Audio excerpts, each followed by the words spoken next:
Yo, what's poppin', everybody? I was looking through my Pokemon Showdown replays and I found this replay. This is a Gen 2 random battle against Ben.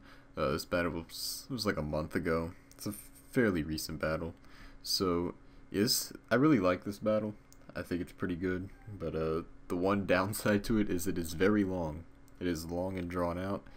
That tends to happen a lot with Gen 1 and Gen 2 random battles for me, it seems. Especially Gen 2 random battles. Like, I'm pretty good at Gen 1 and Gen 2 random battles, surprisingly. Because, like, I never, like, competitively, like, studied Gen 1 or Gen 2, but I seem to just kind of have, like, a natural knack for these battles. I don't know, maybe I just get lucky and get good teams every time, but damn, like, especially with Gen 2, I just always get stuck in these super long, drawn-out battles. But yeah, this one... There's actually a lot of there's two things going on in this battle. There's actually a lot of mind games going on, and there's a lot of hacks. There's a lot of hacks. So let's go ahead and jump right into it. So I'm leading off with Skarmory. He's leading off with Giraffrig here. He's getting up the agility just because, I guess, why not? I went for a Drill Peck just to kind of see how much damage I could do. I didn't like it. He went for another agility, and then I whirlwinded him out of there just because I didn't want to deal with that super fast Giraffrig. Brought in the Cloyster because why not? He get up entry hazards because he knew I would probably switch. I brought in the Lantern, and then I just T-waved because I figured, hey, what's the worst thing that could happen? I don't know what he had in the back on his team. I don't know why it lagged right there. I'm sorry. So, yeah, the T-Bolt, just figured, you know, Giraffrig's in here, I'll see what I can do. The T-Bolt does enough, and his Earthquake did nothing to me. like, probably not as much as he was expecting. Lantern is very bulky, I have learned. And, now he's bringing in the Mr. Mime after I kill off that Giraffrig with a nice Thunderbolt. And, he just got the T-Wave up on the Mr. Mime here, as he got the Light Screen up, so I got out of there because I realized the Thunderbolt wouldn't be doing anything to it with that Light Screen up.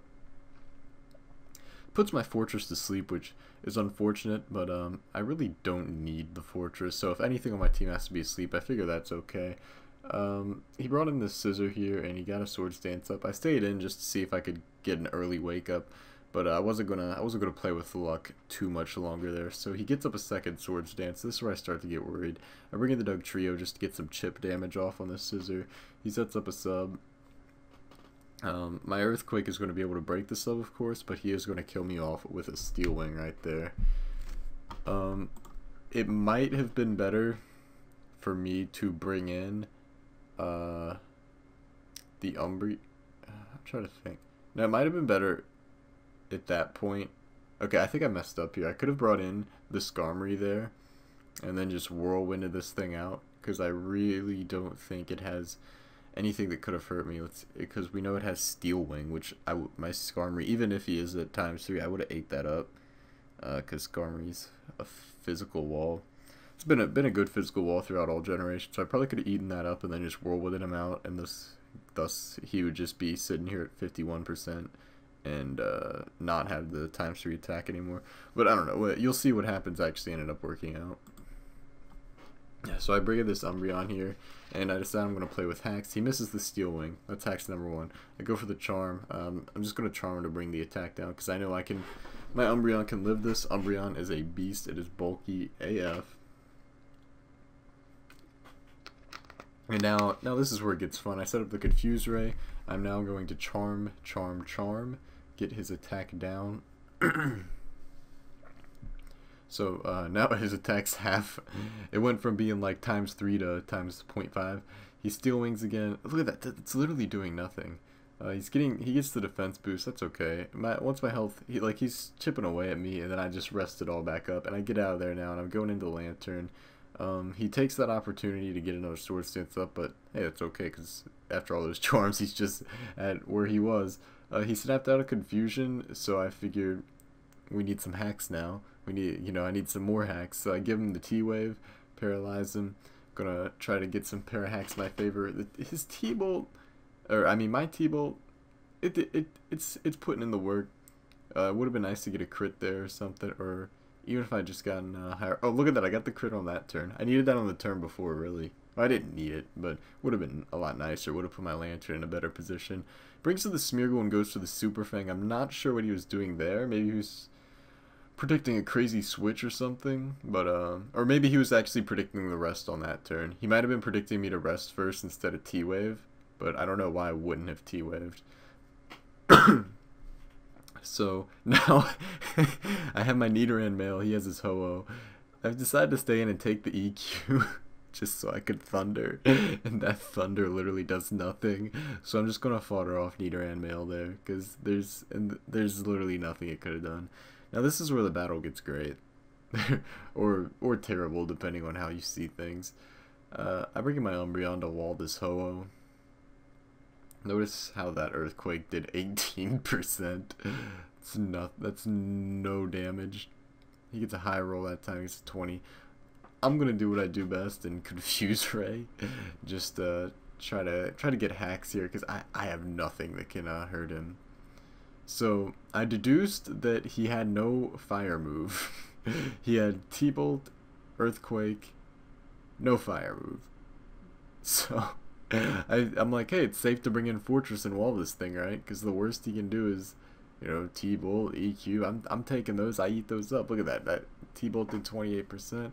So I'm willing to just let Fortress get chipped away at as long as I can get the Rapid Spin here, and then I just explode. That was literally what I wanted to do to kill the Ho-Oh. I wasn't going to sit there and play with Confusion with Umbreon for like 60 turns and just let Ho-Oh chip away at itself, especially considering it might have had Roost. So I went in there, woke up, wanted to get the spikes out of the way so I get safe entry with Umbreon in the future, which I will need, you'll see. And then just exploded to kill the Ho-Oh, and thank God that killed. Thank God that actually worked. Thank God that worked in my favor. He gets Parahaxed here, which is unfortunate after I whirlwinded the Cloyster out into the Smeargle. Then I drill back and get a crit. So that's a dead Smeargle right there. He brings in the Cloyster now. He's probably just going to try to set up... no, he actually just Ice Beams to kill my Skarmory. That was smart. But if I were him, I probably would have set up spikes there. Late game spikes, just predicting maybe a Lantern switch.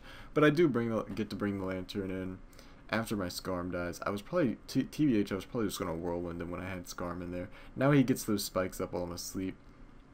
I take this opportunity to T-Wave, and that's gonna help me out in the long run here. The T-Wave, the move, not T-Waving the Cloyster. The Cloyster died right there as you saw. But the Mr. Mime with the T-Wave that I got on it earlier. That's how I'm going to win this match. Well, actually, Umbreon's going to win the match for me in a sense. It's a joint effort between Lantern's T-Wave and Umbreon's bullshit. So at this point, Ben should have just forfeited because his only attacking move was Psychic, and I had an Umbreon, and I really don't think he could have PP stalled. I mean, I didn't do the math, why would I? But I really don't think he could have PP stalled my Umbreon here. Yeah. So, this is basically now just a battle between Lantern and Mr. Mime. Because I don't have any attacking moves on Umbreon. I had, like, you know, the Confuse Ray, the Charm, etc. Nothing to actually hit him with. I didn't have anything to actually hit him with. So I needed Lantern to stay alive, actually, so I could hit him with the T-Bolt. But the T-Bolt doesn't do shit because of his light screen, and just because it's Mr. Mime. He snaps out of his Confusion there. That's okay though, because he encores me into Confuse Ray, so he really made no play there.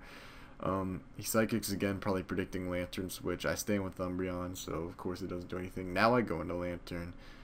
You can see why I was a bit concerned about spikes here, because they are chipping away at me, and if the Mr. Mime wasn't getting Parahaxed, he would be able to use that to his advantage here with just chipping away with psychic damage like that right there, in conjunction with the spikes damage. Could have added up. I don't really know. This is where the battle just gets too haxy to really make any sure statements about anything. He goes for an encore, probably just out of fuck it, you know, because he couldn't really do anything else. So anyways, I switch back to the Lantern now that I have the Confuse Ray up. He encores again, just because, you know, can't do anything else, and he didn't want to waste Psychic PP on potential, my Umbreon potentially staying in. He didn't want to waste the Psychic PP that he could be using, or would absolutely need to kill off Lantern. So I Sleep Talk into a T-Bolt there. He Psychics, does 30. It's not looking good for him. Slowly but surely his health is going down. I misplayed there and went for Sleep Talk. Well, I guess that wasn't really a misplay, but I didn't think I would wake up. So I T-Bolt again. T-Bolt. The HAX comes through clutch, and that basically wins the game for me. Right there, that won the game for me. Since he got paralyzed, I'm able to get off another T-Bolt. And that is GG. After 71 turns, I get that W. Gosh, what a battle. But yeah, you see, there was a lot of mind games going on there throughout the whole battle, really at the end. Same for the HAX. It's kind of like, we just had like a crescendo of mind games and HAX throughout the battle. From start all the way up until the very end. And, I don't know, if he hadn't gotten paralyzed... Well, even if he hadn't gotten paralyzed those 2 times, I think, let me check. Yeah, because let's see. I T-bolted and did 25 and he got parried. And let's say, actually let's go back a couple turns. Okay, so that turn, where am I at right here? Okay, so I'm at 52. How much do I get from lefties? I get 6% from lefties, so 52. He would have done 30, put me at 22 to 28. Alright, so if he had gotten one... Wait. No, he was dead regardless.